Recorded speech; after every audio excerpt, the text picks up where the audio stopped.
Good afternoon. I want to thank everybody who joins us.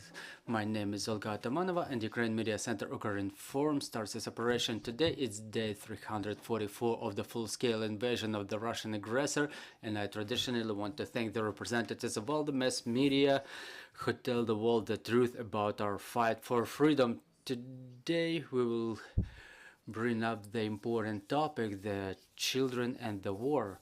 I want to introduce our speaker today. It's Yaroslav Shanko, the Deputy Head of Juvenile Prevention Directorate of the National Police of Ukraine. Good afternoon, Mr. Yaroslav. Good afternoon. Well, it's almost 1 year of the full-scale invasion, the year 9 of the war, and our children unfortunately end up under these circumstances.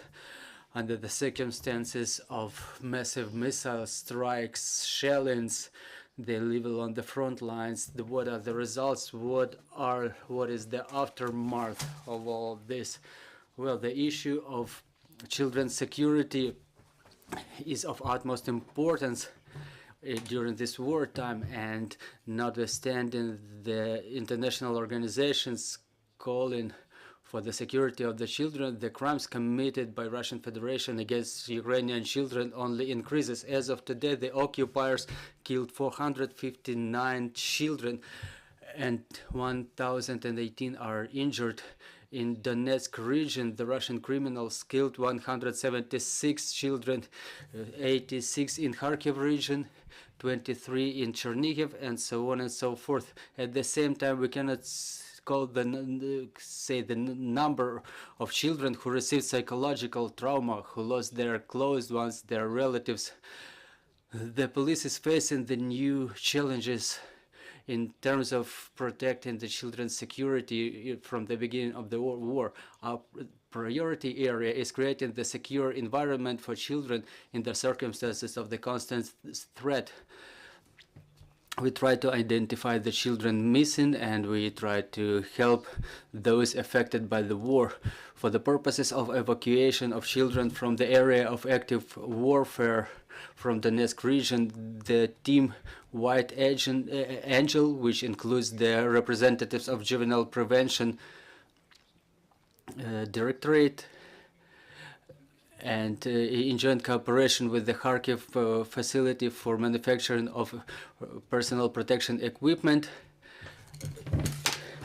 which provided children's personal protection equipment like body armors and helmets and the armored vehicle. Everything was used by the National Police for evacuation of children in all the areas where it was necessary. The body armor looks just like military one, but they are of motley colors with pockets for notes from the parents or some paperwork. They are way lighter, weighing up to 2 kilograms, and developed specifically for the children. Their main task is to protect children from shrapnel. So evacuation of children is one of the top priority tasks for national police in the area of active warfare. So we try to spread that practice over other regions where active warfare is still going on.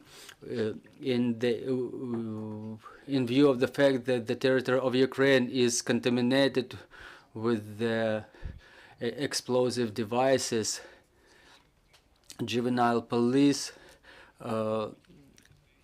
conducts some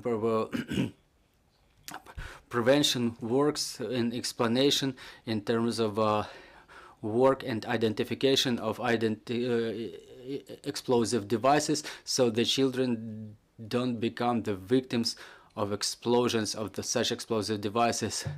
And within its competences, the National Police renews and updates the platform Children of War, coordinated by the President of Ukraine, for identification of the and search for missing children. Starting from implementation of the martial law in Ukraine, as of today, National Police received 9,631 applications about the 9,364 missing children.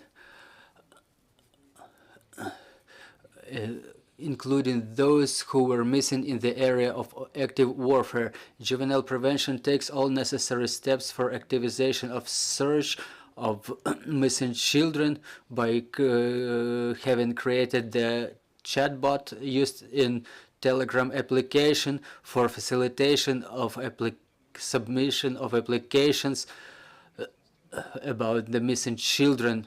At the same time, the juvenile police takes efforts for improvement of the search system by creating the branched out and consolidated system of communicating information about missing children by forwarding the notices and notifications, but by push notifications through application and short message service. We work with Global, Uklov, Opti, Kyivstar, Taxi 838. So we work actively in this area. So we use all technical options so the Ukrainian citizens are able to report about the missing children. We achieved agreement with the international organization Reunite Ukraine for creation of the mobile application, which will be aimed at the search of the missing children by comparing the information, specifically the images of the children. The works are still in progress on this application.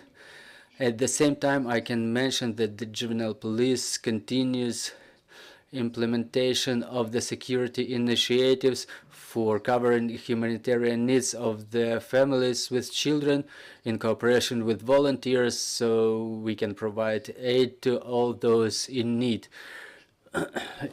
In cooperation with the company or organization Atmospheric School, we provide education for the children who need social protection, who are in difficult life conditions, including those internally displaced or affected by the warfare, by provision of free of charge education. It's a private educational institution, and we consolidated efforts with them, and we implemented this program for free education, free access to education for the children of such category, the vulnerable category of children. Yaroslav, you mentioned the evacuation of children specifically from the areas of active warfare. How many children were evacuated starting from the 24th of February, from the beginning of the full-scale invasion?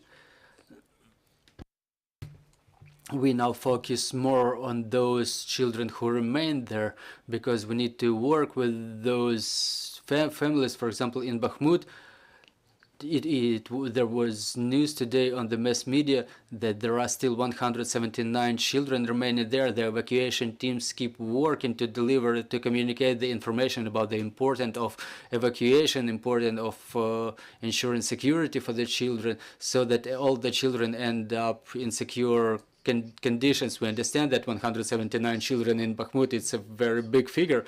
Does police have any authorization? Are they entitled to continue their work in terms of communication, the information, the necessity of evacuation to their families? Oh yes, such works are in progress all the time, but there are problems. The people only evacuate by their will. Police takes all necessary efforts to ensure the security of all the children in terms of the threat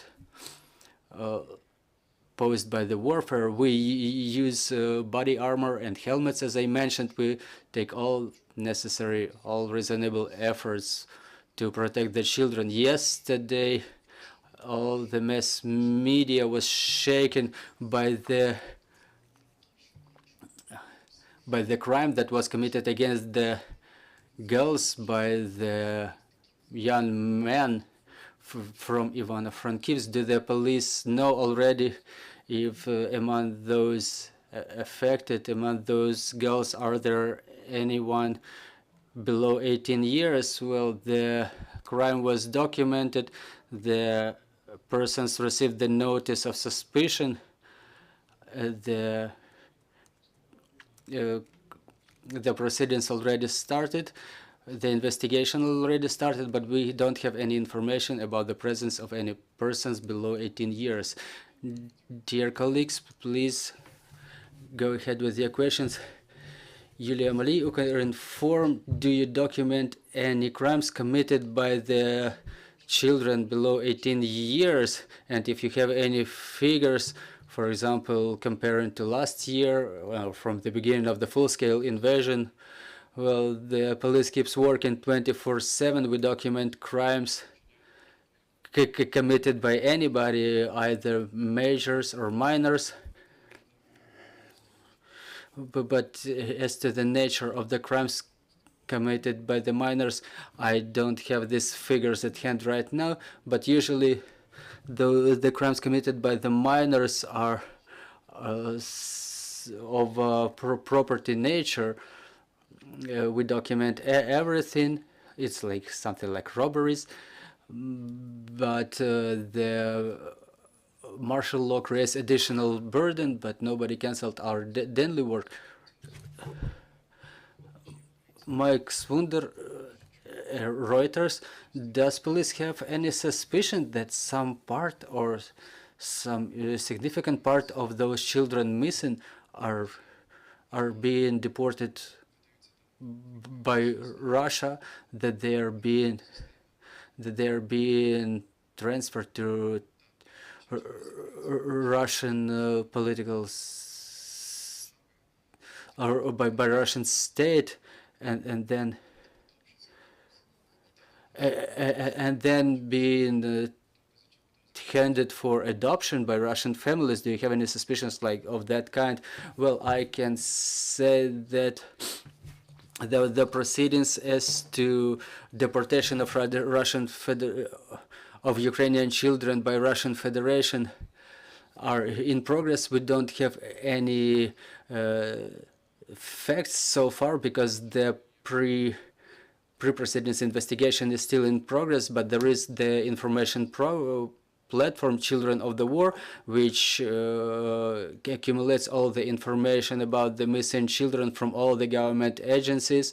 It contains information about the children who are deported, and there is information of the with the relevant figures about the children who were already returned.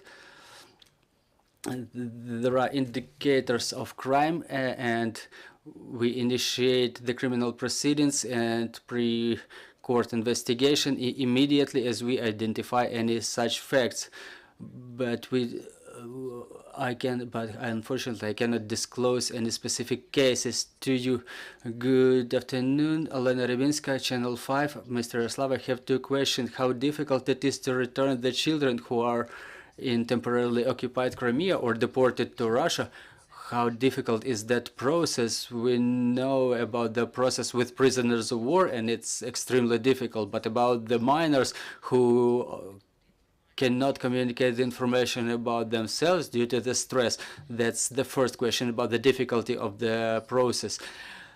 And after return from Russia, after the return of temporarily occupied territories, what is the work that we conduct with the children and with their families, and how juvenile police is involved in that process? Well, as to the procedure of returning, for example, example of exchange of prisoners of war is regulated by Geneva Convention, but in terms of deported children, it's even more important. It's extremely important because, again, if we get back to this platform, Children of War, we see that there is very insignificant percentage of children who were returned to Ukraine after deportation.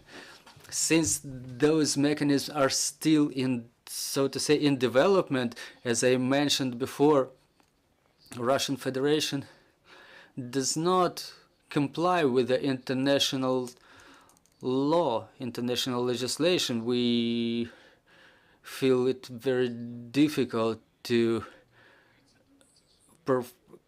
conduct such return and juvenile police actually doesn't, well, is not deeply involved because it's the responsibility of the Ministry of Reintegration.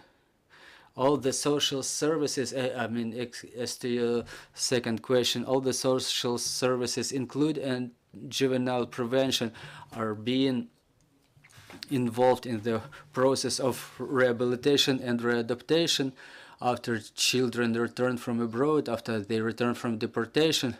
All those issues are being worked over, and one of the most important matters is ensuring of this social assistance after a person gets back from deportation. If there was such a fact, it will result in criminal proceedings, in relevant investigation, and using all the opportunities and instruments available to police and social services, we forward them to that specific matter. Well, you mentioned the number of children who perished due to Russian aggression. We understand that those figures are still incomplete because we have temporarily occupied territories. For example, as to Mariupol, which is occupied, so we can only imagine the number of people, including children, who perished there. If you get any notifications, if you get any news that nobody knows where children ended up after yet another shelling, another strike, how do you document those children? Are they missing in action? Or yes, obviously, if we don't have if we have some confirmed information that a child perished as a result of shelling, that will result in initiation of criminal proceedings according to Article 115, intentional murder. So we will take all reasonable efforts to identify the place of death, and after relevant expertise, we have understanding that they perished. But if we don't have any confirmation, we initiate the criminal proceeding as to the Article 438, and all the notifications, including from the occupied territories. If we have this information, all the information will be relevantly documented and verified using all available instruments, I mean the access to the territory, in case we have it. So all the crimes happening over there, if people report from the temporarily occupied territories about any crimes, yes, police obviously documents all of them, and we take all necessary measures for mitigation. Thank you, Mr. Yaroslav. Dear colleagues, I'm reminding you, joining us was Yaroslav Shanko, Deputy Head of Juvenile Prevention, Directorate of National Police. And our next briefing is at 14:30. Joining us will be Vitaly Kim, the military governor of Mykolaiv. So bear with us. Trust in our armed forces, and glory to Ukraine.